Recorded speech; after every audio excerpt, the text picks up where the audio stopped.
안녕하십니까, 이진우입니다. 추석 차례 이제 아침에 지내시고 슬슬 이동하시는 분들 계실 시간인데요. 곳곳에서 비가 내리고 있습니다. 가뜩이나 차량 정체가 심할 날인데 저희가 추석 특볼 생방송으로 보내드리는 MBC 라디오 이 시간 함께 하시면서 여유 갖고 안전운전 하시기 바라겠습니다. 오늘은 시대를 관통해서 장수하는 브랜드 상품들은 뭐가 달라서 그런 인기를 오래오래 누리고 있는지 거기에 담겨있는 인사이트와 그 비결이 뭔지 알아보면서 바로 이런 거구나 하는 또 생각을 얻으실 수 있는 시간 가져보겠고요. 그리고 내년에는 어떤 트렌드가 우리를 기다리고 있을지 미리 좀 살펴보는 시간도 함께 가져보겠습니다. 추석 특별 생방송으로 보내드리는 손에 잡히는 경제 플러스 광고 듣고 시작하겠습니다. 세상이 흘러가고 달라지는 속도는 갈수록 빨라지고 그래서 빠른 변화가 그냥 일상인 시대에 우리는 살고 있죠. 그런 세상에 사는 우리의 소원은 시대가 좀 변하더라도 내가 파는 상품은 좀 계속 변함없이 잘 팔릴 수 없을까 하는 그런 게 소원일 텐데 그래서 예전에부터 잘 팔려온 그런 상품들을 좀 살펴보다 보면 어떤 공통된 특징이 있을 게 아닌가 싶어서 오늘은 그런 내용을 좀 담아 보려고 합니다.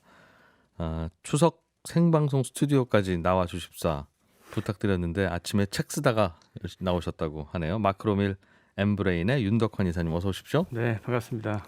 저희가 섭외하고 난 다음에 네. 아차 싶어서 후회했었어요. 그러니까요. 이분이 원래 요즘에 가장 바쁜 분인데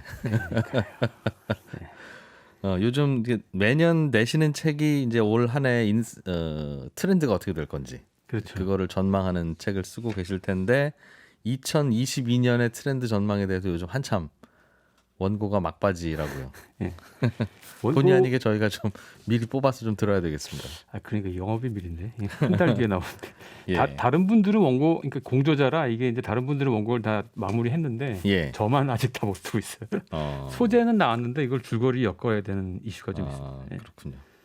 보통은 전망서라고 하면 그 전해에 언제쯤 마감을 합니까? 그게 원고를. 원고 이맘때쯤 마감합니다. 네. 이맘때쯤. 그러니까 추석이 연휴 껴 있으면 알겠어요. 곤란한 상황이 있는 거죠. 네. 잠시 후에 또 내년 트렌드까지 그럼 쓰고 계신 내용도 좀 함께 좀 살펴보겠습니다. 코로나 이후에 달라진 것들이 많아요. 그러니까 트렌드라고 하면 이제 코로나가 바꿔놓은 세상 트렌드가 어찌 보면 그게 주요한 변화일 텐데 그렇죠. 올해 내년 뭐 어떻게 달라졌습니까? 코로나 이후에는 사람들이 이제 뭐 언택트가 되고 방에만 콕 박혀 있고 그러다 보니 또 다양한 변화들이 있었는데 그 얘기는 이제 많이 들은 얘기고. 그렇죠. 그 다음의 변화가 뭐예요? 그게 이제 뭐 포스트 코로나, 위드 코로나 해가지고 이제 얘기가 많이 나오는데 예. 중요한 게 문득 생각이 나는 것 중에 하나가 작년에는 트렌드 책이 홍수처럼 나왔어요. 원래 예. 그 매년 트렌드 책이 한 7종에서 한 13종 사이에 나왔거든요. 작년에 집계한 게 한 31종 정도 나왔다. 2021년 세상 트렌드는 이렇게 바뀐다? 코로나 때문에 변화되는 것을 궁금해하는 사람들이 많은 거고 작년에 이후에 이제 변화된 거를 주로 이제 트렌드 책들이 지적을 할 텐데 저도 궁금합니다. 다른 데서 어떻게 분석하는지. 근데 저희는 가장 궁금한 그 중심 현상이 인간관계의 어떤 변화로 이제 보고 있어요. 근데 이제 작년에도 인간관계가 이제 변화라고 이제 말씀드렸는데 중심 현상에 작년에는 이제 빈도하고 강도가 변화함으로써 예.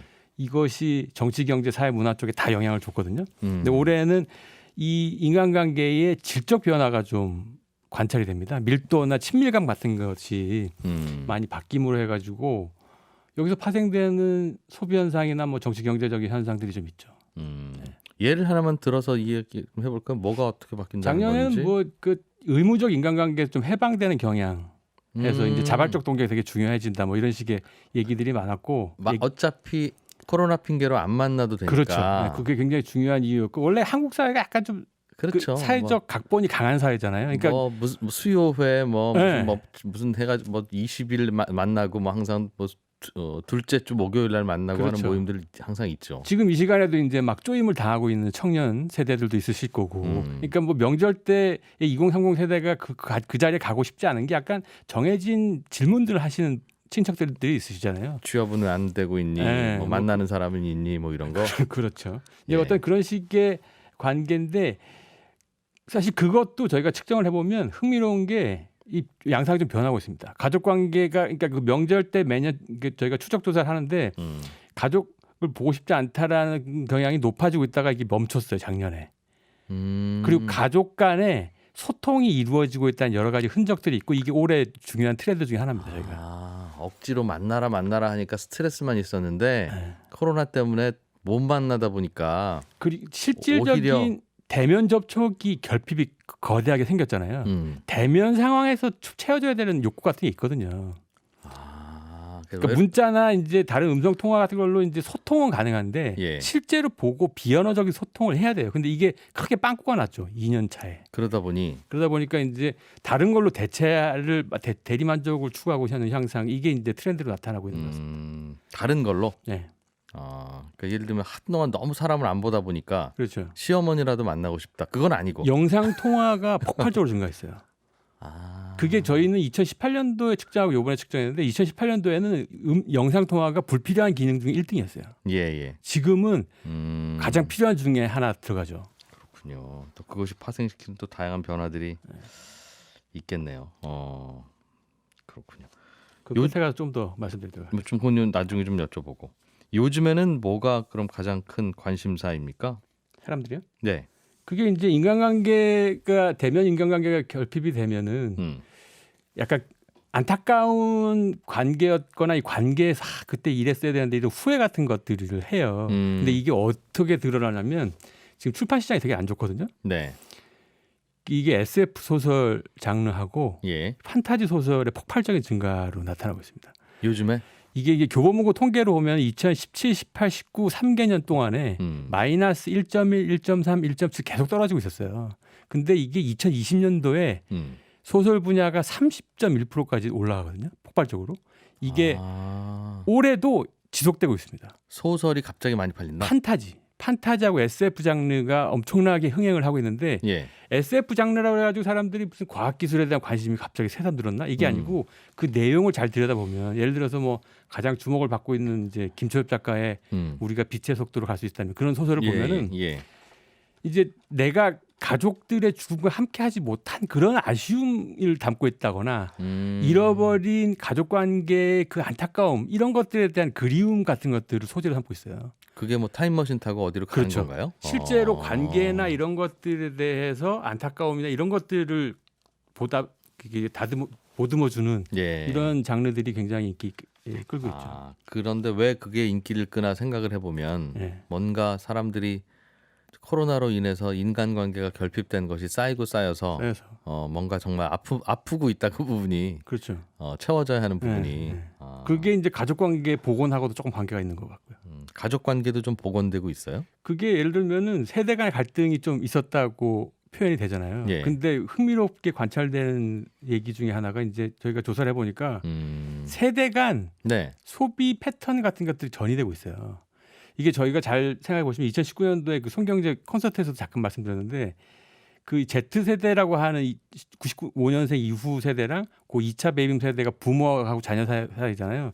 그 사이가 좀 좋다고 말씀을 드렸는데 어디하고 어디 사이가요?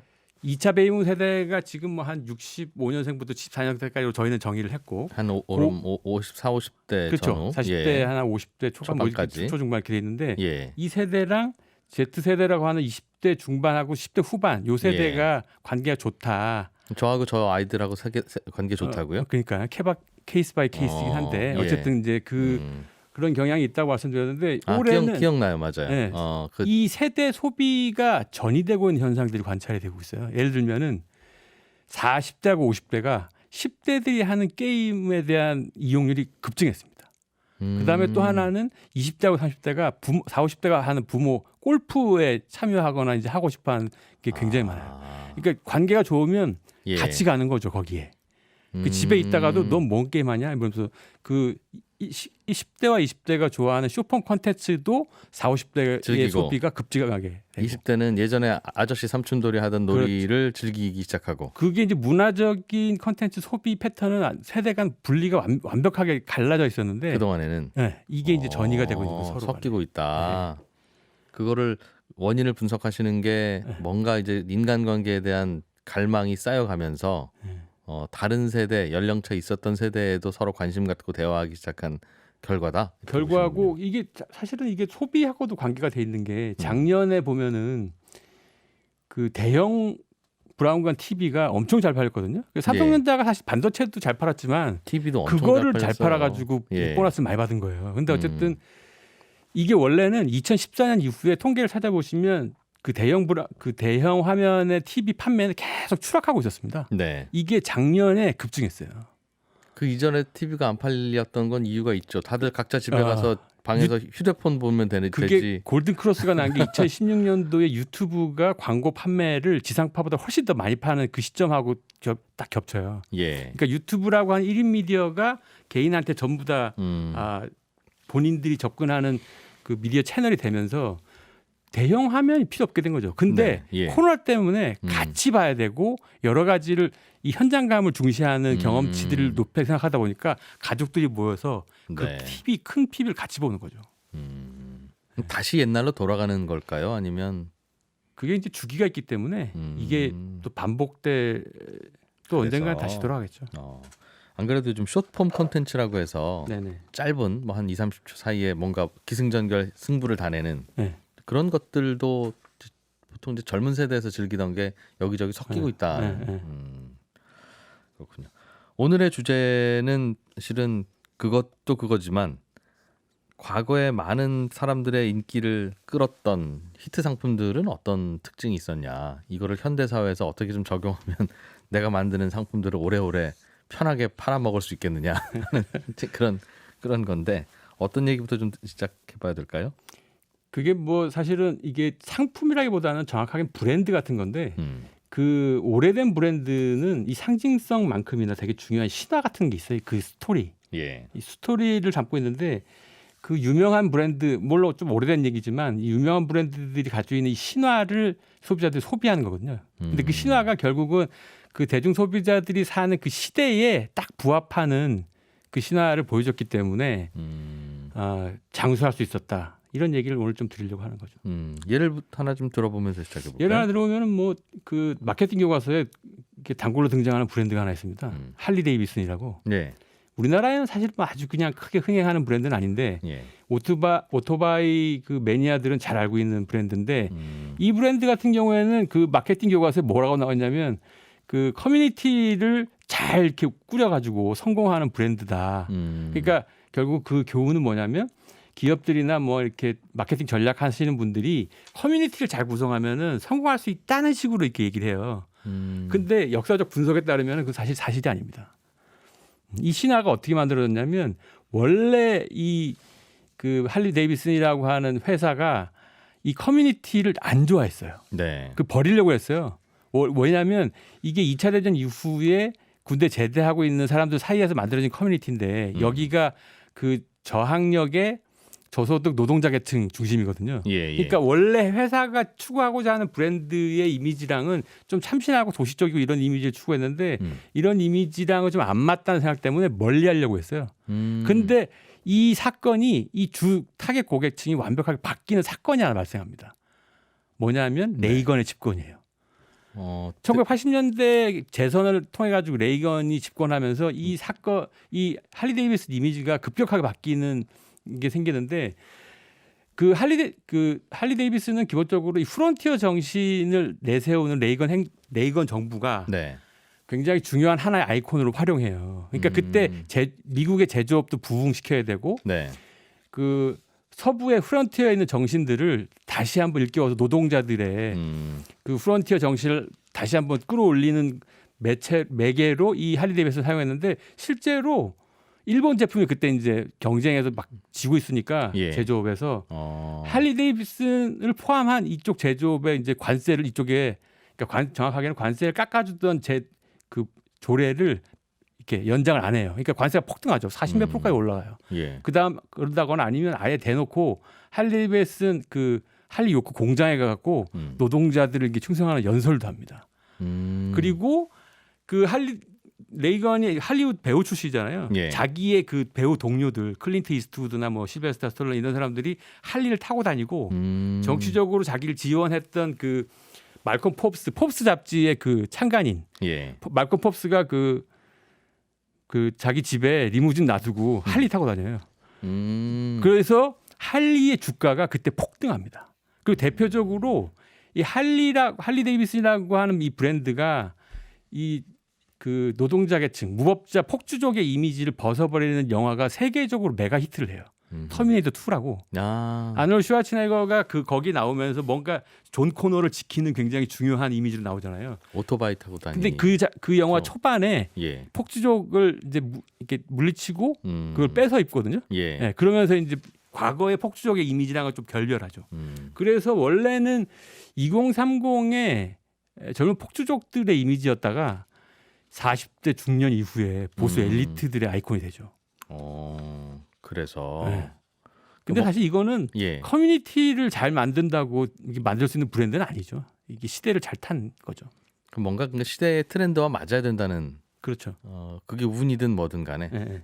야, 그럼 그게 본인이 노력해서 될 수 있는 게 아니겠습니까? 아니죠. 뭐 최근에 유행했던 작년에 되게 유행했던 좀 뜬금없는 상황이 그 파타고니아라고 하는 브랜드가 있어요. 예. 근데 파타고니아가 원래 1973년도에 생긴 브랜드거든요. 한 50년 가까이 됐는데 이게 ESG라고 하는 거대한 그 친환경이나 이제 사회적 책임 뭐 이런 식의 브랜드 이미지가 글로벌하게 닥치면서 네. 국내뿐만 아니라 이제 세계적으로 각광받는 브랜드가 됐죠. 파타고니아가. 그냥 우연히 어느 날. 그 어느 날 에이, 설마요. 그게 뭐 미국 사회에서는 굉장히 중요한 브랜드였는데 지금 정도의 확산세가 있지는 않았어요. 예. 거기에 중요한 그 브랜드 태그라인이라고 이제 광고 문구가 뭐냐면 Don't buy this jacket. 이 자켓 사지 마라 이런 거예요. 그럴 정도로 이 브랜드가 확장돼가 너무 많이 팔리는 걸 부담스러워했어요. 실제로 작년에 그 이본 슈나드라고 하는 창업자가 네. 그 파타고니아가 너무 많이 팔려가지고 제가 부끄럽다 이런 얘기를 한 인터뷰가 있어요. 아니 본인들은 본인들 제품에 이거 사지 말라고 네. 써놓는다고요? 네. 그런 것을 매장에 그런 거를 진열해놔요? 2018년, 19년도부터 월가에는 그게 이제 월가 유니폼까지 불리면서 글로벌하게 이 환경이라고 하는 이슈가 거대하게 몰아닥치면서 이 브랜드가 이제 선택됐죠. 그렇게 이제 시대 분위기에 따라 가지고 그 분위기에 어떻게 맞추냐에 따라서 브랜드는 굉장히 중요한 그 브랜드에 아이콘이 뭔가 되죠. 특징이 있었을 것 같은데요? 그 브랜드는 잘 원래 모르지만. 특징이 있었죠. 그러니까 뭐 이본 시나드라고 하는 원래 이 사람은 기업을 하려고 하는 사람이 아니라 예. 산악인이었어요. 산을 타는 사회운동가였는데 산에 다니다 보니까 이제 막 여기에 막 박혀 있잖아요. 예. 박혀 있고 이걸 뽑지 않잖아요. 그러니까 이 사람이 보기엔 산이 너무 아픈 것 같은 거야. 뭐가 박혀 있는? 이게 정 같은 걸 받거나 이렇게 이제 본인이. 암벽 타기하고 예, 예. 그대로 놔두고 가잖아요. 예, 근데 예. 이거를 뽑아서 폐기하는 것들을 하다가 차라리 이것들을 친환경 제품으로 좀 바꿔서 뭔가를 해보고 싶다라는 것을 하고 이게 지속 가능하게 하려면은 결국은 기업 형태가 좋겠다 그래서 사회적 기업으로 파타고니아를 띄웠죠. 1973년도에. 처음엔. 네. 그때는 뭐 별 볼 일 없었다가. 그때 별 볼 일 없었죠. 그런데 그다음에 그 정신을 이제 지지하는 소비자들이 코어 지지층들이 이제 늘어나기 시작을 했는데 일부 있었는데. 이게 세계적으로 확산하는 브랜드 성격은 아니었죠. 그런데 어쩌다가 그렇게 작년에는 그게 지금 환경이기 때문에 그렇죠. 그게 우연히 이제 발견되고 입소문이 생겨서 돌았군요, 그게. 그렇죠. 네. 야, 이게 우리가 소비하는 것들도 이게 좀 친환경에 맞는 제품을 사야 되지 않아? 이런 대중 소비자들의 글로벌한 욕구가 네. 이 브랜드를 찾아냈다고 봅니다. 야, 이게 듣다 보니까 이게 참 답이 없네요. 예를 들면 할리 데이비슨 같은 경우에는 레이건이 집권할 줄 어떻게 알고 그런 이미지로 그렇죠. 제품을 망할 만들었겠어요. 뻔했어요, 실제로. 그러니까 이것도 운인 거고. 운이죠. 파타고니아 같은 경우도 뭐 사람들이 그걸 선택해서 친환경으로 뜰 줄 알고 내가 70몇 년부터 그때부터 사업을 했지 이게 아니잖아요. 네, 그렇죠. 그럼 뭐 어떻게 할 수 있는 게 아닌데. 그래서 대중 소비자들의 감정이나 이제 욕구나 결핍 같은 게 어디 있는가를 끊임없이 관심을 가지는 게 중요하죠. 됐습니다. 네, 추석 특별 생방송 손에 잡히는 경제 플러스 오늘은 마크로밀 엠브레인의 윤덕환 이사를 모시고 오래오래 잘 팔리는 상품과 브랜드에 담긴 인사이트를 들어보려고 했는데 계속 듣다 보니 뭔가 비결이 있는 게 아니라 그냥 시대 상황과 잘 맞는 운이다. 그러니까 당신들이 뭐 노력해서 될 수 있는 게 아니다라는 이야기로 엉뚱하지만 나름대로 의미가 있는 이야기로 흘러가고 있는 것 같아요. 그 저희가 사실은 어떤 비결을 알고 싶은 게 우리가 이런 비결을 알면 이대로 똑같이 하면 우리도 성공할 수 있지 않겠느냐 하는 것 때문에 솔깃하는 건데 그거는 아니라는 말씀이신 것 같아요. 계속. 그런 관점에서 이제 마케팅 전략이나 예. 그 소재나 이런 것들을 성공한 입장에서 역으로 추적해서 분석을 하는데 사실 더 관찰을 좀 더 해야 되는 거는 그 시대에 뭐가 있었냐, 그 시대의 분위기가 뭐였냐 이거를 관찰하는 게 더 중요한데 이게 오히려 약간 누락되는 경향이 있죠. 그 시대적인 분위기, 대중 소비자들의 욕망이나 결핍이나 불안 이런 것들이 어디에 있었고 사실 BTS의 성공도 네. 유튜브의 성공하고 같이 가는 거예요. 무슨 그러니까 BTS는 2013년도에 출발할 때 네. 그러니까 동년에 같이 출발한 보이밴드에 비해서 굉장히 조금 유명세가 떨어졌어요. 근데 예. 그래서 전략들을 비주류 유튜브를 사용한 전략을 쓸 수밖에 없었는데 2013, 14, 15, 16년도가 네. 유튜브가 급성장한 시대이었고 아까 말씀드린 것처럼 2016년도에는 광고 시장에 골든 크로스가 일어나요. 유튜브에 오히려 더 광고가 쏠리는. 그러니까 지상파 방송국들이 광고를 다 못 팔기 시작했고 예. 유튜브에는 광고가 다 몰리기 시작했고 그러니까 유튜브라고 하는 굉장히 중요한 매체 중심의 전략들이 성공한 거고 처음부터 유튜브로 소통을 했기 때문에 BTS는 자신의 일상들을 공유했는데 예. 1인 매체에 익숙한 10대, 20대, 30대들이 이거를 개인화한 거죠. 나와의 관계로 생각한 거죠. 이거는 그러니까 복사가 될 수 없는 전략입니다. 그 시대 전략이라는 게. 지금처럼 그래서 우리도 지금부터 BTS의 전략을 따라해서 유튜브에 뭔가 만들어보기 시작하자 하면 이미 그 이미지 어렵죠. 아니라는 거죠. 네. 와. 그러니까 그러니까 그 아미들 보면은 자기 정체성하고 BTS 성장 정체성하고 같이 가고 있어요. 네. 이거는 그러니까 흉내낼 수 없는 전략이래요. 그러니까 결국은 중요한 게 이제 그 시대의 분위기나 대중 소비자들의 정서적 감각 같은 것들을 이해하는 게 더 중요하다. 알겠습니다. 그렇다면 그것이 미래에 어떻게 흘러갈지를 알고 지금부터 준비하는 건 말이 안 되는 전략이고 그거야 이제 뭔가 운과 맞아떨어지는 뭔가가 만들어내는 것인데 그럼 우리가 주목해야 될 것은 요즘 분위기 내지는 내년 분위기는 어떤 것이고 그때는 뭐가 뜰 건지 그거를 길목에서 좀 지켜보는 거 정도가 가능하겠네요. 그렇죠. 그런 게 가능하죠. 그런 차원에서는 뭐에 좀 몰릴 것 같습니까? 내년에요? 예. 내년에는 그 아까 잠깐 말씀드린 것처럼 그 인간관계 중심의 뭔가 인간관계 결핍이 거기서 보상하는 뭔가가 필요한데 예. 저희가 되게 중요하게 조사하는 게 있어요. 중요하게 사람들이 다루지 않고 있는데 이게 뭐냐면 네. 저희가 2015년부터 2013년부터 한 8년 동안 매년 한 10,000명 정도의 퍼블릭 무드 그러니까 대중의 정서, 감정 같은 것들을 측정하거든요. 네. 물론 몇 가지 이제 다양화해가지고 측정하는데 거기 보면은 맨날 1위 하는 게 근심 걱정 이런 게 1등이었어요. 2018년도에 귀찮다가 1등이었고 감정 같은 것들을 요즘 당신을 당신의 경험하는 감정이 뭡니까? 그게 뭐냐? 예. 긍정, 부정, 중립해가지고 다 물어보는데 이게 올해 1등한 게 답답하다였습니다. 근심 걱정이 아니라 답답하다 했는데 여기에 되게 중요한 힌트가 있는데 2015년도 메르스가 있었고 예. 2016년도에 2015년 12월 23일 날 이제 공식 종료 소년이 난 다음에 그 다음 해에 욜로가 있었잖아요. 네. 답답함을 팍 튀어나가는 자신의 어떤 현재적 감정에 만족하는 현상이 있었는데 올해 그거를 측정해 봤어요. 5년 동안 만에 네. 욜로가 없어요. 답답한데 현재의 감정을 충족시키려고 하지 않고 미래 가치를 중요하게 생각한다 이렇게 나와 있어요. 답답한데. 네. 그게 뭐죠? 그게 왜 그게 그렇죠? 뭐로 튀어나오냐면 투자 열풍으로 나오는 거죠. 미래 가치를 투자한다. 현재의 뭔가 가지고 있는 자원들을 미래 가치를 위해서 투자하는 거예요. 그게 뭐 주식이든 부동산이든 코인이든 간에 네. 뭔가 미래 가치를 줄 수 있는 거에 집중하는 현상들도 그런 트렌드에서 나타나는 거로 보여집니다. 그러니까 답답한 감정이 가장 크긴 하나 이거를 표출할 수 있는 다른 공간이 없는 거예요. 그러다 보니 그러니까 이제 판타지나 이제 SF물에 대한 폭발적인 그 소비나 아니면 뭐 이렇게 나타나는 거죠. 투자나 뭐 이쪽 현상들로. 불안도 하군요. 불안하죠. 그게 가장 먼저 튀어나오는 감정은 아니지만 네. 답답함이 강하다 보니 그렇군요.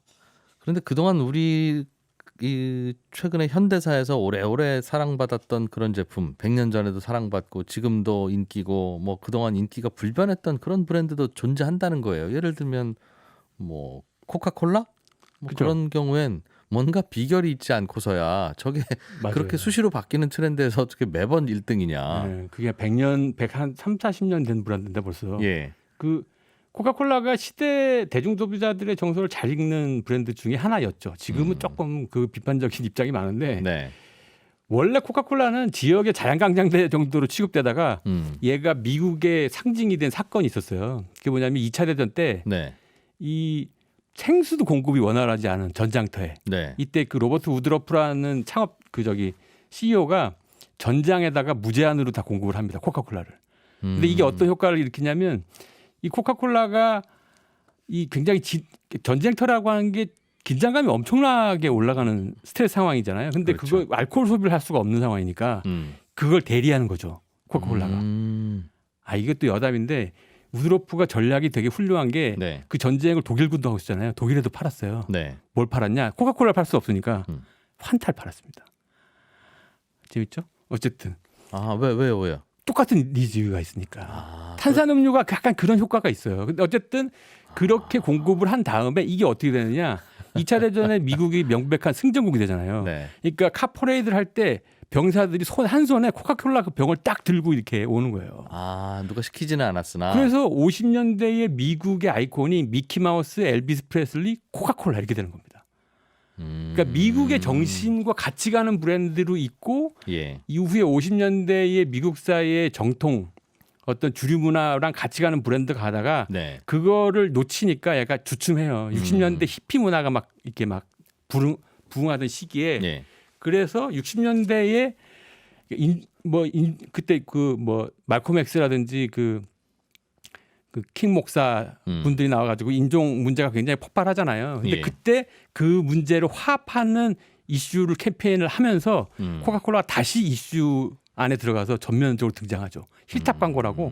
이게 똑같은 이슈가 다른 데는 먹히지 않는 게 유럽에도 똑같은 광고가 오픈했는데 별로 반응이 없었어요. 미국에서 그 힐탑 광고가 대형의 히트를 하면서 이게 싱글로 나와가지고 빌보드도 1등합니다. 힐탑 광고. 힐탑이라고 언덕에서 다양한 인종들의 소년소녀들이 모여서 합창을 네. 하는 지금 생각하면 약간 유치해 보일 수도 있는데 예. 그 당시 60년대 후반 70년대 사람들은 그 광고를 보고 막 눈물 돌렸더래요. 그러니까 파는 건 10년 전이나 50년 전에 100년 전이나 똑같은 그 검은색 설탕물인데. 그렇죠. 그 광고 이걸 어떤 이미지를 담아서 파느냐에 따라서 이걸로 미국 사회 갈등을 치유하자 뭐 이런 식의 이제 멘트들을 했죠. 그래서 예. 뭐 그게 다시 이제 코카콜라가 다시 복원됐고 뭐 80년대 흑백 갈등 있을 때는 네. 또 뭐 그런 식의 굉장히 스타 그 흑인 선수랑 백인 소년하고의 이제 교우 관계를 다 끓여가지고 네. 또 이 긴장감 해소하는 광고를 찍기도 하고 어쨌든 코카콜라는 그 시대의 이슈를 잘 이제 접목을 시켰습니다. 그렇군요. 그리고 나서도 어떤 시대적인 흐름이 있으면 또 그때그때 변신을 했다는 겁니다. 변신을 했는데 예. 최근에는 그걸 성공 못 하고 있어요. 이슈를 못 잡아내고. 그러고 보니까 참 얼마 전에는 코카콜라 광고 제가 기억나는 건 북극에서 네. 하얀색 곰이 콜라 마시면서 네. 뭐 그게 이제 환경이 점점 오염되면서 온난화가 되니 북극의 곰도 어려워져요. 뭐 그런 이미지 내지는 스토리? 그래서 뺐다는 메시지? 소리도 있더라고요. 예. 그게 시도인군요. 그러니까 요즘은 어떤 게 가장 사람들에게 핫한 화두인지를 알아내고.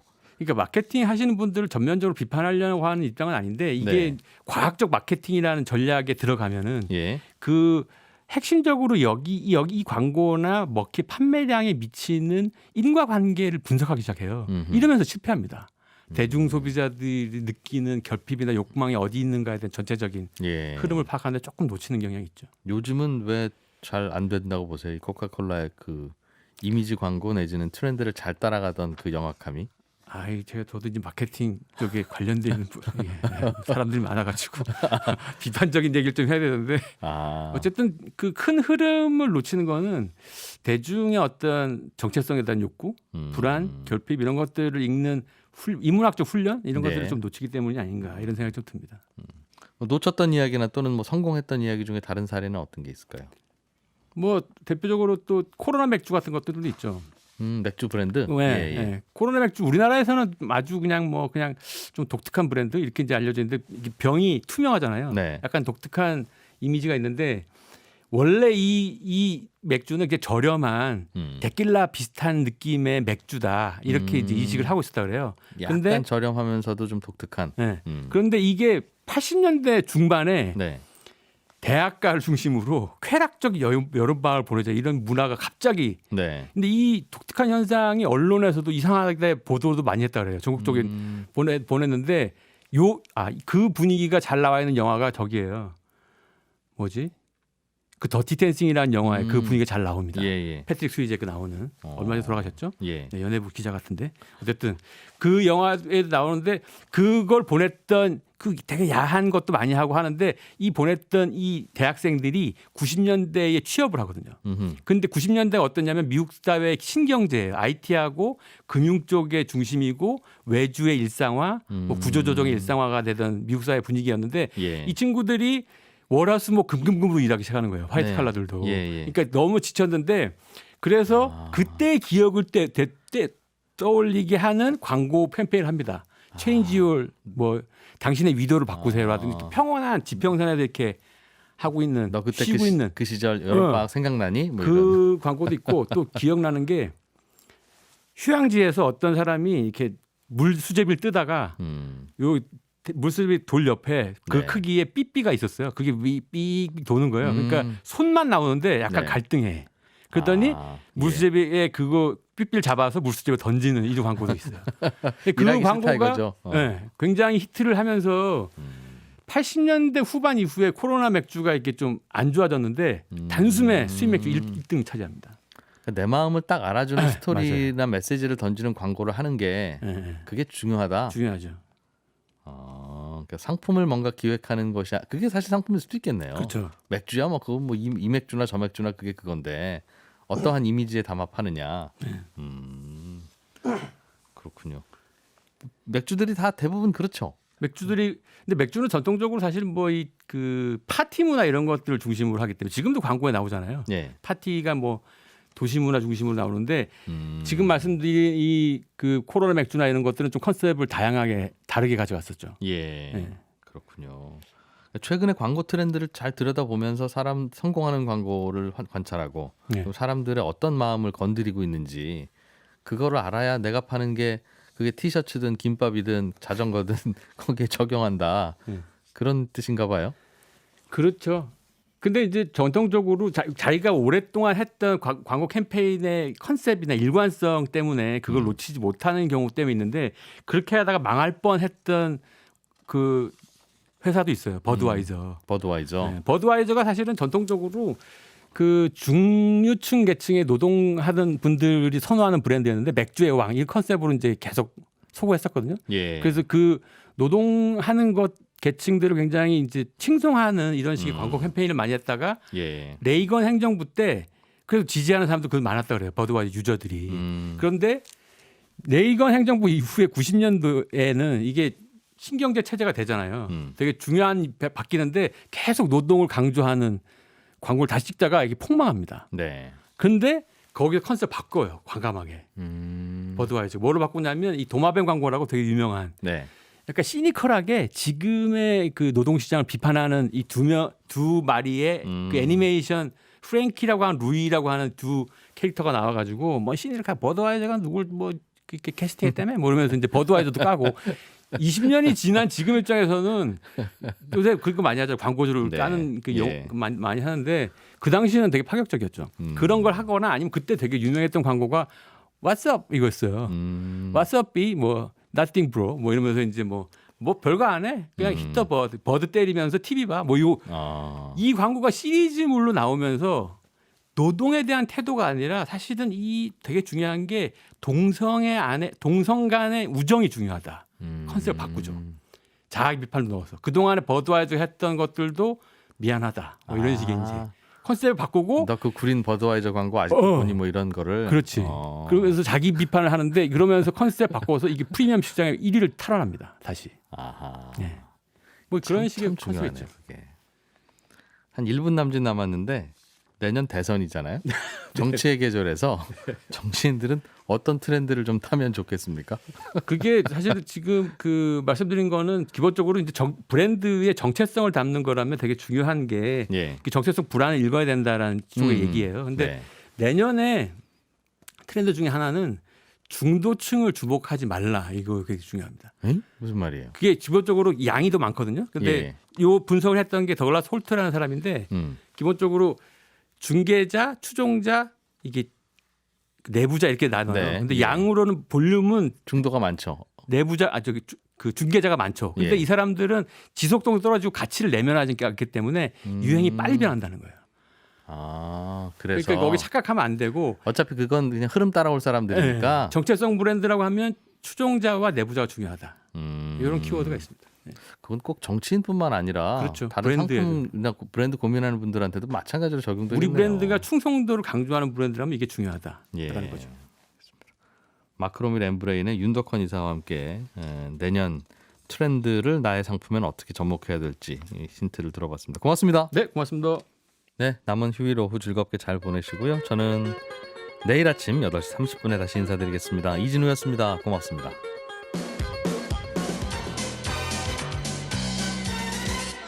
더 깊고 더 재미있는 경제 이야기. 이진우의 손에 잡히는 경제 플러스.